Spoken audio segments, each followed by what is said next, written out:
Hi everyone, I am कोमल यादव और आप लोगों ने मेरे साथ बहुत सारे बॉटनी सेशंस अटेंड किए होंगे और अगर नहीं किए हैं तो फटाफट से इस चैनल को सब्सक्राइब करो and you can join all 11th and 12th class botany sessions with me for NEET UG preparation. अब हमने रिसेंटली एक ओपन हाउस डिस्कशन रखा था जिसमें कि काफी बच्चों से एक क्वेरी बार बार आई and that is was NCERT is boring. तो अगर आपको भी ऐसा लगता है तो these are some tips that I want to give you for making NCERT very very interesting. Okay, so first things first, बहुत बच्चों को एनसीईआरटी इसलिए बोरिंग लगती है क्योंकि काफी कंसाइज वे में, एक काफी शॉर्ट वे में आप लोगों को एक्सप्लेन किया जाता है कोई भी कॉन्सेप्ट। तो आपको क्या करना है कि पहले आप कोशिश कीजिए अपने एंड से कि आप किसी टीचर के लेक्चर्स को देखें, नोट्स देखें to understand and to bring that interest in the topic.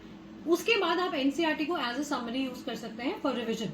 तो you will realise how properly NCERT has just summarise इतना बड़ा कॉन्सेप्ट, है ना। इतना इजीली उन्होंने उस पूरे को इंपॉर्टेंट पॉइंट्स, कुछ इंपॉर्टेंट पॉइंट्स में लाके रख दिया है जिससे कि क्वेश्चन बनता है। तो make sure that you are attending classes and studying it with interest. Class में पहले पढ़िए, फिर एनसीईआरटी रीड कीजिए। Second thing what you can do is you can just convert NCERT into short notes. चाहे आप उसको फ्लो चार्ट्स के form में कर लीजिए कन्वर्ट, या फिर जैसे आप मेरे कोई सेशन देखेंगे फ्लो चार्ट वाले तो आपको आइडिया लग जाएगा how to make flow charts, that is also there. तो you can do more diagrammatic arrangement of all those parts. जैसे प्लांट किंगडम में आपके पास लाइफ साइकिल्स नहीं दिए हुए हैं, है ना। तो looking at a life cycle will make it more interesting and more conceptually clear in your mind कि वो पैराग्राफ कहना क्या चाहता है, ठीक। दिस इज सेकेंड थिंग, वो गोइंग थोड़ा डायग्रामेटिक और फ्लो चार्ट के हिसाब से। एंड द थर्ड थिंग जो मुझे ऐसा लगा कि बहुत बच्चों से ये चीज निकल के आई कि it is not the NCERT that is boring, it is the concept of sitting and reading. बहुत बच्चे और ये एक ट्रेंड है, इनफैक्ट ये एक ऑन गोइंग ट्रेंड है with all social media and shorts and reels कि हमारा अटेंशन स्पैन इतना नहीं है। अब अटेंशन स्पैन ज्यादा नहीं होने की वजह से 2, 3, 4 मिनट से ऊपर बैठ के किसी चीज को आराम से अपने दिमाग को शांत करके पढ़ना is a task. So instead of NCERT को हम बोरिंग या इंटरेस्टिंग बोल पाए, एक बार आप खुद से पूछे कि do you find reading interesting. क्योंकि अगर आप किसी चीज को पढ़ना पसंद करते हो, आप में एक रीडिंग का हैबिट है, तो आपको अपने आप उधर इंटरेस्ट आ जाएगा। सो जो बेस है, जो कोर है इस प्रॉब्लम का of not finding anything interesting और boring like reading an NCERT चाहे फिजिक्स हो, चाहे केमिस्ट्री हो, चाहे बायो हो, कहीं ना कहीं वो रीडिंग हैबिट को लिंक करता है। सो आप ये कोशिश कर सकते हो दैट आप अपने आप को ये बोल के एनसीईआरटी रीड करिए कि ये काम तो मुझे करना ही है, it will help me develop a habit. क्योंकि एज यू गो फॉरवर्ड बेटा, अगर आप डॉक्टर बनने जा रहे हो तो एक रीडिंग हैबिट होना जरूरी है। नए आर्टिकल्स आते हैं, नया रिसर्च होता रहता है, you come across a lot of detailed books. तो आपके अंदर ये हैबिट होना चाहिए कि आप किसी चीज को अच्छे से डिटेल में पढ़ सको, उस पर रिसर्च कर सको, ढूंढ सको, नए नए आर्टिकल पढ़ने का मन करे। तो work on the reading part of reading aspect of your habit.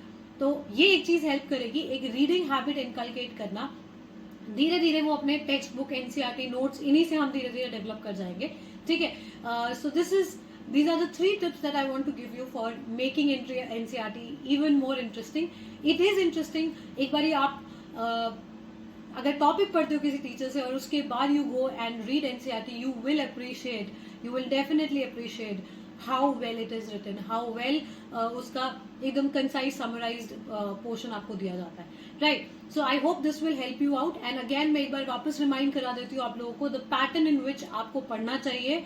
आप पहले क्लास में जाइए, टीचर्स के साथ नोट्स बनाइए, समझिए टॉपिक को, clarify the topic in the class, and then उसके बाद आप जाते हो एनसीईआरटी पढ़ते हो, देन आप नोट्स को दोबारा एक बार देखते हो कि आपको कितना याद है। You solve questions, you solve MCQs, उसमें जो आपके गड़बड़ हो जाते हैं, डाउट्स आते हैं, जो प्रॉब्लम्स आती है, उनको आप अपने नोट्स में एनसीईआरटी में देखिए, ढूंढिए, आंसर कीजिए खुद से। और फिर भी अगर आपके पास डाउट्स बच जाते हैं तो you are most welcome to any of my special classes. मैं रेगुलरली स्पेशल क्लास में डाउट्स लेती हूँ लास्ट 15 to 20 मिनट्स। उसके अलावा अनअकैडमी का आस्क अ डाउट फीचर भी है जिसको आप एनरोल कर सकते हो। And also do not forget to enrol for Unacademy's upcoming full syllabus national level exam prodigy.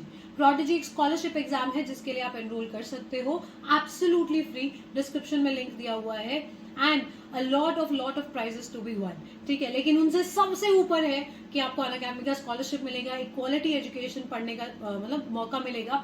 उसके साथ साथ you will also be getting a national level competitive feel. आपको पता चलेगा where you stand and how competitive exams are conducted, ठीक है। तो इस चीज को प्लीज नजरअंदाज मत करना। जल्दी से फ्री है सब्सक्रिप्शन, डिस्क्रिप्शन में लिंक दिया हुआ है, क्विकली उसके लिए आप एनरोल कीजिए and get your subscriptions today. इसके अलावा from 1st of February there will be a hike in Unacademy's subscription courses. Price थोड़ा बढ़ने वाला है, तो if you're thinking of taking subscription for 2022, 3 और 2024 also, अगर आप इन 3 सालों के अंदर कहीं पे भी नीट एग्जामिनेशन की तैयारी कर रहे हो या देना चाहते हो, so this is the time to go for the subscription, right? I will see you in class beta and let's crack it, and I will keep bringing you such amazing sessions, छोटे छोटे tips।